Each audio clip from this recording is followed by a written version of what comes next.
I've been called the devil's advocate, and perhaps this is all that is, just me being the devil's advocate again. Now it's time for 49 Voices. This week we're hearing from Vivian Osborne in North Pole. Osborne owns Arctic Kiviute, the first fiber mill in Alaska.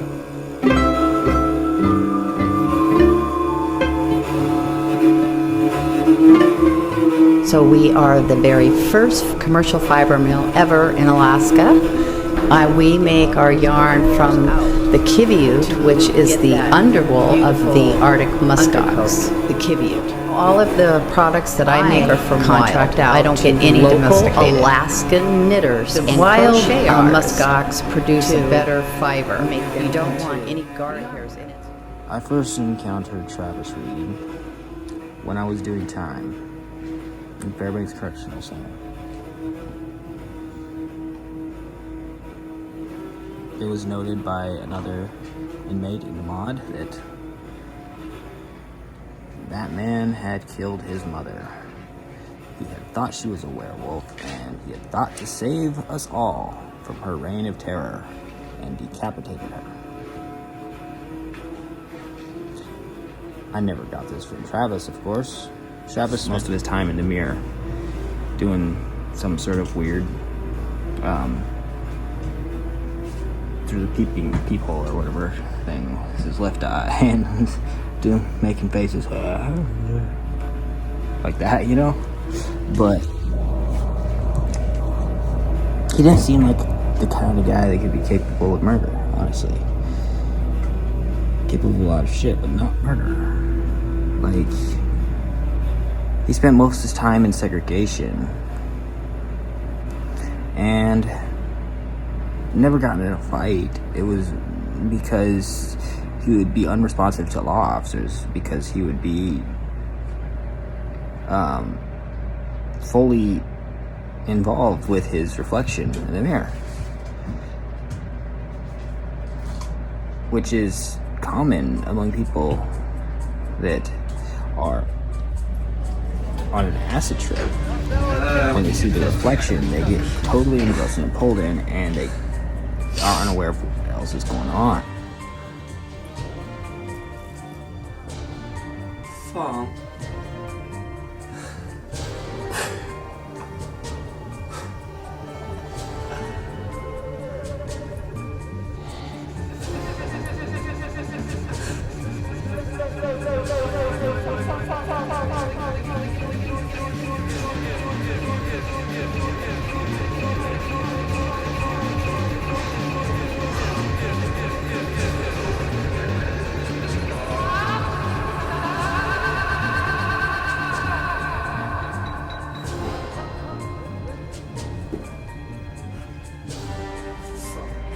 But he was not on an acid trip. We never really gave that much thought. We all just assumed he was nuts. We'd never been on an acid trip. At the time, I'd never been on an acid trip. I can only imagine not being in the drug culture and looking at that and just, well, he's nuts. Which he was.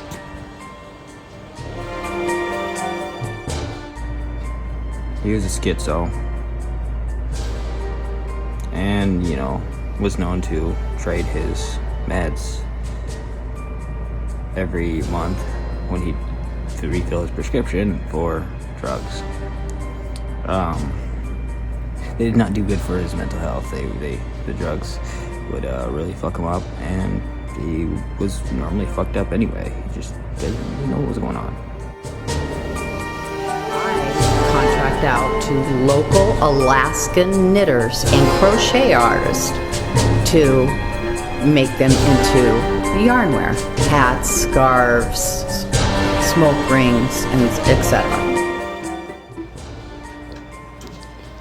Travis was found guilty at trial for first-degree murder and mutilation of a corpse, and was sentenced to serve 76 years behind bars. But was he really guilty? Or was he just conveniently in the right place at the wrong time? All guy, a convenient scapegoat. I don't know, but I do know that a lot does not add up in this case. For one, the lack of news coverage. Almost as if they didn't want a lot of publicity getting around about this case. They didn't want people asking questions because they didn't really have another suspect. And something like that had to be solved. She was already dead upon decapitation. Otherwise, why the mutilation of a corpse? Was she beheaded because of some psychotic delusion that she would come back to life if she wasn't? Or was the scene just staged to look like that? It just doesn't make sense. Probably the biggest thing that stands out to me as a red flag that something is amiss, something is not quite as it seems, is the fact that Vivian Osborne called her son Dustin 48 hours prior to the welfare check that found her dead. She had expressed concern for her safety, stating that Travis was home, off his meds, possibly on drugs, and had already assaulted her and yelled at her. She reportedly begged Dustin not to call the cops. She was going to kick him out, and she would call him back immediately afterward to let him know that she was okay. And that was the last he heard from her.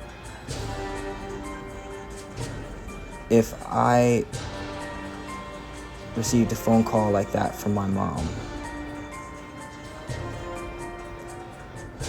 and I was told that she would call me right back after she kicked him out to let me know she was okay,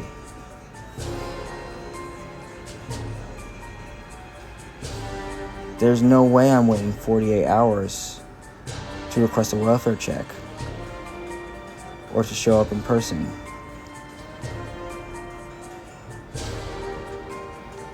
I'm sure the phone calls corroborated with the phone records. I'm sure they looked into that. But there's no way for them to have known what was said in that phone call.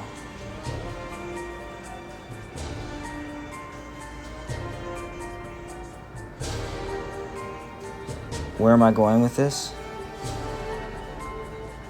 Believe it or not, Travis's so-called extensive history with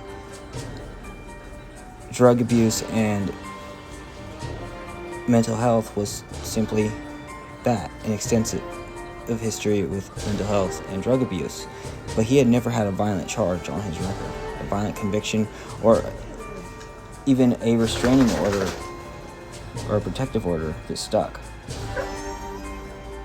His son Dustin, on the other hand, his record is not too clean at all. In fact, he has got so many protective orders and violations of protective orders that I almost didn't notice the list of other charges, serious charges. Domestic violence involving a child. Domestic violence, assault and battery, stalking, burglary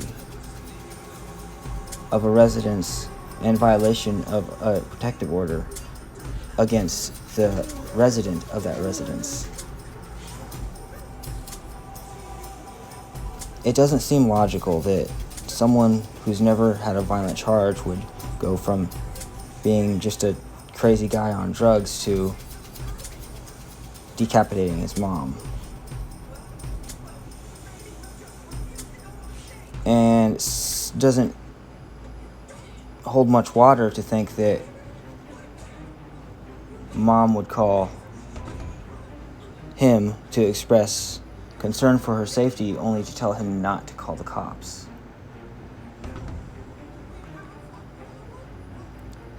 But what's in it for Dustin? What would his motive be? Well, I can tell you this much. Dustin conveniently was the only child left after she died that wasn't locked up for ever, basically. And the last court hearing regarding Travis was a disillusionment. He was cut out of the will. And everything went to his brother. Everything. The business, the money, the property, the house.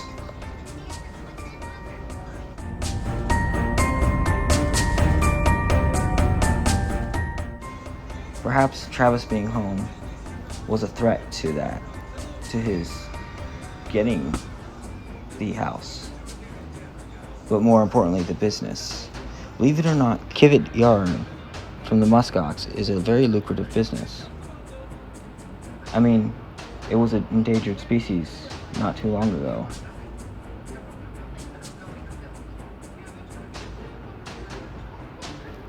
It's got about 20 times the value of regular yarn.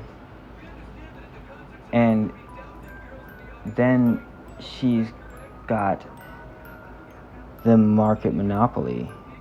She's the only wholesaler. Only one doing it. Either Dustin hired someone to kill his mom and make it look like Travis did it, or he killed his mom himself. And maybe Travis being there was unexpected. Maybe dosing him with enough acid to make him seem crazier than he was the most logical thing that Dustin could think of at the time.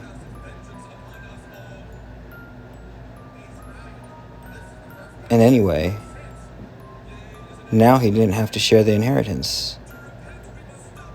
So it was a win-win for him, regardless. He never had a good relationship with his brother. It was Mom that was always trying to fix him.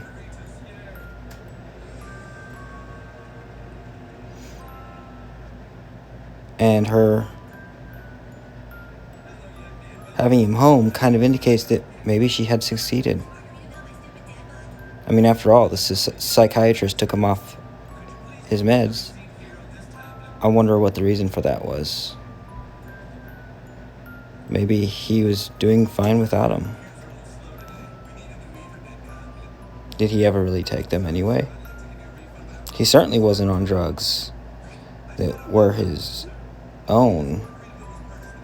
If he was on drugs, they were provided for him by someone, because he didn't have any meds to trade. And Travis never admitted to the crime. He fought it to the box and was found guilty at trial. The limited news coverage that there was took a few out of context quotes the cops made and pieced them together to look like Travis had admitted to the crime. When the cops came into the room and confronted Travis for the first time, Travis said something pretty crazy. He said that he was the creator of the universe, following this statement with, "I had to do it." And later, when asked if he knew what happened to his mom, he said, "My mom's a werewolf." But he never admitted to committing the crime. He never said, "I had to kill my mom." He said, "I had to create the universe. Because if I didn't, I wouldn't exist." Something I've said on acid a few times myself. All of my yarn I sell wholesale. I have 64 shops all over the world that sell my yarn. So people, for instance, that live in, say, Nome, where they're gathering muskox, or they're getting it off the hide, then they can send it to me and I can process it into yarn for them. Instead of just getting paid to knit something, they will get the full profit for the entire garment that they've made. That way I'm actually increasing the income for the people that are out gathering it.